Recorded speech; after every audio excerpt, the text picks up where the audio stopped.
Hello दोस्तों, veterans, नमस्कार। आज जो मैं वीडियो बना रहा हूं, एक अलग हटकर के लाइन से हटकर के एक वीडियो बना रहा हूं मैं। और मैं शुरू में बता दूं आपको, मेरे जो पहले ही वाक्य से पता चल जाएगा कहां से चले थे, कहां आ गए हम। और मैंने दो यह कटआउट लगा रखे हैं, इनके बारे में भी बताऊंगा। तो पहले तो मैं ये बता दूं कि मेरे से डॉक्टर दलबीर सिंह साहब ने पूछा था notional maximum, delinking of 33 years और कंकॉर्डेंस टेबल्स। मैंने कोशिश की उसको सही प्रकार से बताने के लिए, और उन्होंने कहा है कि sir thanks Diwan sir, very nicely explained. Thank you sir Dalbir Singh साहब, बहुत बहुत धन्यवाद। कल कुछ थोड़ा सा टग ऑफ वार हुआ। कैप्टन लोकेंद्र सिंह साहब ने एमएसपी पर कुछ झूठे फैक्ट्स रखे, उनको मैंने सही किया। उनके जवाब में ये स्वराजनाथ सरकार ये लिखते हैं, MSP is our right, but it seems that quarrel between captain Lokendra Singh and Diwan Singh साहब will spoil our demands. For the sake of God, please stop all these nuisance and be united if you are really well wishers of ex serviceman. Swarajnath Sarkar साहब, आपने तीन बात इसमें कही। MSP हमारा right है, सबका है, पूरे के पूरे 30 लाख का है। मेरे और कैप्टन लोकेंद्र सिंह साहब के बीच में झगड़ा हो रहा है, एक बात यह कही। और आपने कहा यदि आप वेल विशर हो तो आप यूनाइटेड हो। इन्हीं पॉइंटों पर आज मैं बात करूंगा। मैं आपको बताना चाहूंगा, एमएसपी का केस मैंने कल बड़े ही डिटेल में सबके सामने रख दिया। कैप्टन लोकेंद्र सिंह साहब ने कल झूठ बोलने की कोशिश की और यह बताया कि 2017 में जो एडीईसी है वो आगे थी और 2018 में पीछे हो गई। यानी वो इस बात को छुपा गए कि 2017 में यदि वीर बहादुर सिंह की जो केस था उस पर स्पीकिंग ऑर्डर नहीं मिलता तो इनकी जो एप्लीकेशन रिजेक्ट हो जाती, और 2017 में ये आगे थे तो 2018 में पीछे गए। उन चीज़ों को मैंने बताया और लोगों ने कहा हाँ सच्चाई ये है। और जो कैप्टन लोकेंद्र सिंह साहब वहां पर गुमराह करने की कोशिश कर रहे थे। क्यों कर रहे थे वो जाने। रही आपकी यूनिटी की बात, मेरे बीच में कोई लड़ाई नहीं है। फैक्ट्स में रखूंगा, फिगर्स में रखूंगा। बता दूं मैं आपको, स्वराजनाथ सरकार साहब, सच्चाई और आचरण से घर, संगठन और देश चला करता है। झूठ, फरेब और दुराचार इन सबको खत्म कर देते हैं। और इनको बताऊंगा क्या झूठ हो रही है, क्या दुराचार हो रहा है। एक सैनिक एकता के नाम पर नवंबर में एक आंदोलन किया जाता है और चलते चलते फिर वो 20 फरवरी तक पहुंच जाता है। 20 जनवरी या फरवरी तक पहुंच जाता है। और उसमें से कुछ लोगों को जब पैसा इकट्ठा हो जाता है तो छांट दिया जाता है, जिनमें सुरेंद्र पहलवान जी को छांट दिया गया, जो आदमी ने खर्चा किया था। और अब ये धीरे धीरे चलता, और ऐसा लगता है कि एक तूफान आ गया है, जो तूफान इस पूरी सरकार को हिला देगा और हमारी सारी मांगे मान ली जाएंगी। आइडिया तो यही गया था, यही भाव बनाया था, यही नैरेटिव था। और उस नैरेटिव को मेंटेन करने के लिए ऐसे ऐसे झूठ बोले गए, नए नए झूठे ज्ञापन बनाए गए, पूरे देश के लोगों को आभास दिया गया कि हम आपके लिए हैं। लेकिन अब वहां क्या हो रहा है, मैंने कहा था और फिर मैं दोहरा रहा हूं आज से 10-15 दिन पहले कि ये लोग स्वयं जंतर मंतर छोड़ करके जाएंगे, लेकिन ये दोषारोपण दूसरों पे करेंगे। ये पैसे का हिसाब नहीं देंगे। इन्होंने जो एफवीए बनाया सूबेदार राठौर सिंह साहब के नेतृत्व में, उनकी कुछ भी नहीं चल रही है। आज मैंने कुछ ऑडियो सुने, मैं तो हतप्रभ हूं, ऐसा भी होता है। मैंने कपिल का वीडियो सुना, ये किसी सूबेदार वीर सिंह चौहान को शायद ये गाली दे रहे हैं और वीर सिंह भी उसका जवाब दे रहे हैं, बड़ी शालीनता से दे रहे हैं। बीच बीच में वो भी कुछ कर जाते हैं। और इस प्रकार की गाली, इस प्रकार के शब्द मैंने सुरेंद्र पहलवान के मैसेज में भी देखे थे। मैंने उनसे मना कर दिया, अब लौट करके जवाब मत देना। मेरी सवेरे सूबेदार सत्येंद्र सिंह साहब से बात हुई। उन्होंने जो चित्रण किया, चरित्र चित्रण किया, पूरा चित्रण मेरे सामने रखा। ये किस किस का निकाल चुके हैं और किस किस को ये भगा रहे हैं। सूबेदार मेजर सुखदेव सिंह, जोगिंदर सिंह, सूबेदार मेजर सुखदेव सिंह का तो ऑडियो भी है।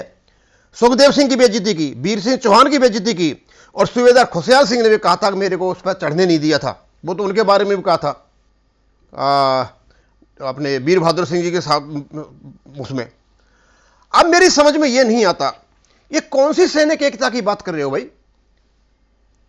सैनिक एकता इस प्रकार हुआ करती है, केवल और केवल हमारे यहां पर मेरा एक सैनिक संगठन है, हमने एक डिसिप्लिनरी कमेटी बना रखी है, उसका हेड है। थोड़ी सी भी गड़बड़ी होती है 2 मिनट में इंक्वायरी बैठ जाती है, तुरंत एक्शन लिया जाता है। किसी की हिम्मत नहीं है कोई किसी को गाली दे जाए, कोई से गलत आचरण कर जाए। ये पंजाब में हुआ भी था। हमारे कुछ आदमियों ने जाकर के लॉ एंड ऑर्डर की सिचुएशन को हाथ में लिया। वो चाहते थे कि हम उनका साथ दें, हमने नहीं दिया और वो मामला सुधर गया। कई बातें हुई और जहां गलत बातें हुई वहां हमने पक्ष भी लिया। अब मैं ये पूछना चाहता हूं कि जिस प्रकार का वीडियो सोशल सर्कल में है कपिल का, जिस प्रकार वो गाली दे रहे हैं, किसको दे रहे हैं? शायद वीर सिंह चौहान, सूबेदार वीर सिंह चौहान को। क्या वो सफिशिएंट सबूत नहीं है डिसिप्लिनरी इंक्वायरी के लिए? क्या साबका सैनिक संघर्ष समिति ने कोई डिसिप्लिनरी कमेटी नहीं बना रखी है? यदि बिना डिसिप्लिनरी कमेटी के आपने संगठन बना रखा है तो वो आपकी बहुत बड़ी कमी है।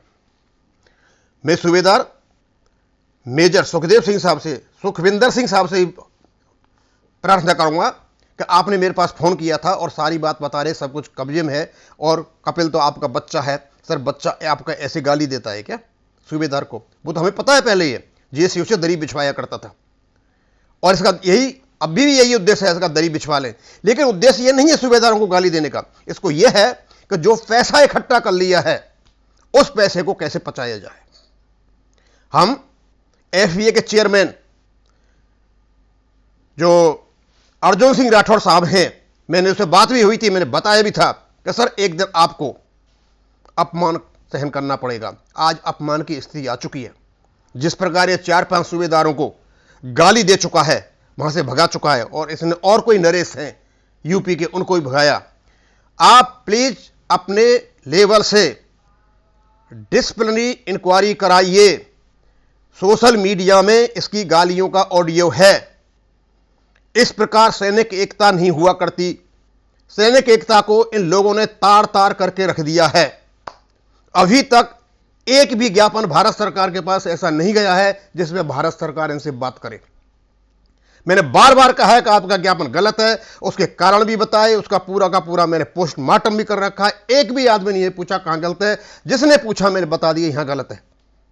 और यही नहीं, इस व्यक्ति ने मोहन रंगन को बीच में लेकर के मेरे प्रति दुर्व्यवहार भी कराया, लेकिन मैंने मोहन रंगन से गाली नहीं दी और न मैं कभी दूंगा। वो मेरी भाषा नहीं है, मेरा आचरण नहीं है। मोहन रंगन ने इवन मेरे से नाली का कीड़ा भी कहा था और पता नहीं क्या नकली सुधारी है, पता नहीं क्या क्या। मैं जानता हूं उसकी भाषा को, मेरे साथ रहा हुआ है, लेकिन मोहन रंगन का और मेरा अपना वो है। लेकिन मोहन रंगन उनके चक्कर में आया और वो काम कर गया। साउथ के लोगों से मेरी अच्छी दोस्ती है, एमबीसी चंद्रन से मेरी अच्छी जान पहचान है, प्रभाकरण जी से मेरी अच्छी जान पहचान है, और भी लोग हैं वो मेरी बड़ाई करते हैं, मेरे पास फोन भी आते हैं।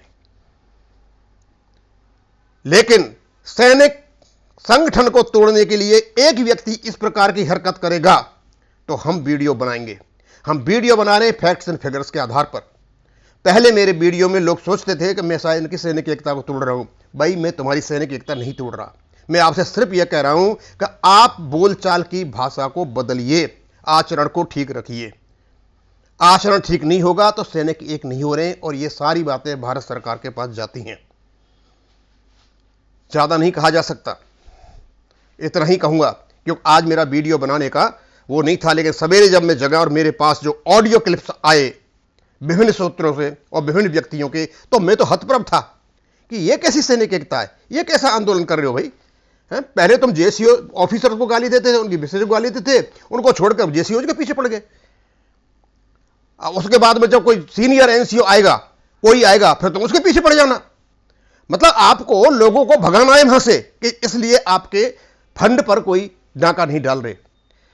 और इन्होंने जो भी फंड इकट्ठा किया है, इनके एफबीए के चेयरमैन से हाँ अनुरोध करते हैं कि इसका पूरा का पूरा हिसाब इनसे लिया जाए, क्योंकि ये गाली गुप्ता का ये माहौल जो बना रहा है, दुराचरण का बना हुआ है, ये केवल और केवल इसका कारण पैसा है और कोई कारण नहीं है। और ये चीज सैनिक एकता को खत्म कर रही है। वहां तक तो हम ठीक थे, आप जंतर मंतर पर बैठे हो, भारत सरकार को एक गुजारा है कि सैनिक जंतर मंतर पर बैठे हुए हैं, लेकिन इस प्रकार की एकता नहीं हुआ करती। इस प्रकार कैसे तोड़ोगे या जोड़ोगे, मेरी समझ में नहीं आ रहा है।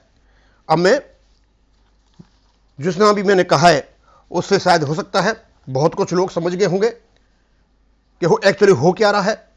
और बता दूं मैं आपको, जो कट्टर समर्थक इनके हुआ करते थे, आज उनके फोन आ रहे हैं, वो बहुत ज्यादा हतप्रभ हैं और असलियत का पता चलता जा रहा है और लोग अलग होते चले जा रहे हैं।